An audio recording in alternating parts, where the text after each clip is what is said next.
Éditorial, une cour pénale pour l'AES, l'Alliance des États du Sahel AES, composée du Mali, du Burkina Faso et du Niger, envisage la création d'une cour pénale du Sahel pour répondre aux défis spécifiques posés par l'insécurité, le terrorisme et les crimes de masse dans la région. Cela a été porté à la connaissance générale par les ministres de la Justice du Mali, du Niger et du Burkina Faso lundi 2 juin 2025. Cette initiative s'appuie sur plusieurs motivations profondes, à la fois sécuritaires, politiques, juridiques, mais elle pourrait également avoir un impact significatif sur le système de justice pénale internationale existant. Avant tout, cette cour régionale répond à une volonté affirmée de renforcer la souveraineté judiciaire des États membres. Loin de se contenter d'un simple prolongement des structures internationales, elle ambitionne de juger, selon les réalités culturelles et juridiques locales, les auteurs de crimes graves tels que les crimes de guerre, les crimes contre l'humanité et les actes de terrorisme. Cette justice de proximité vise à combler les lacunes des mécanismes internationaux souvent perçus comme lents, distants, voire politisés. Par la même occasion, la Cour pénale du Sahel serait un instrument puissant contre l'impunité en permettant aux États de réagir plus rapidement face aux exactions et de restaurer la confiance des populations dans les institutions judiciaires. Elle faciliterait également une meilleure prise en charge des victimes en garantissant leur accès à une justice plus directe, plus rapide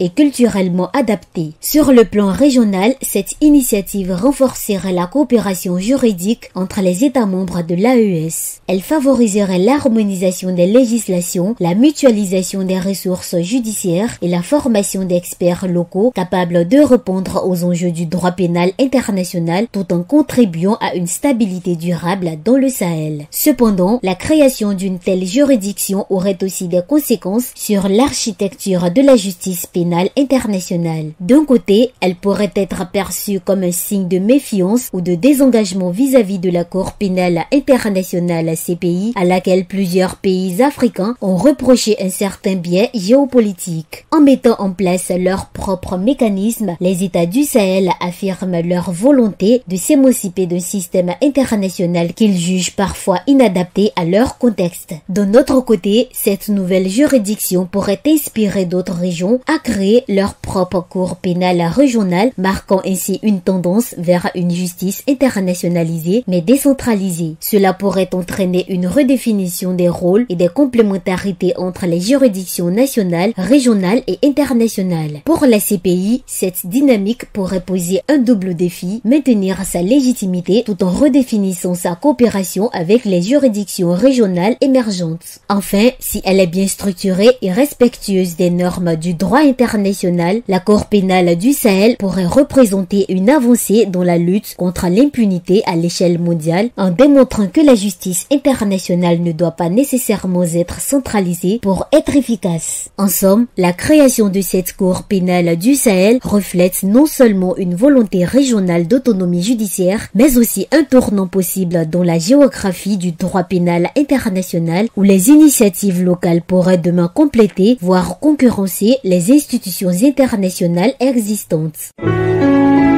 APRA, Agence Presse, Radio et Audio.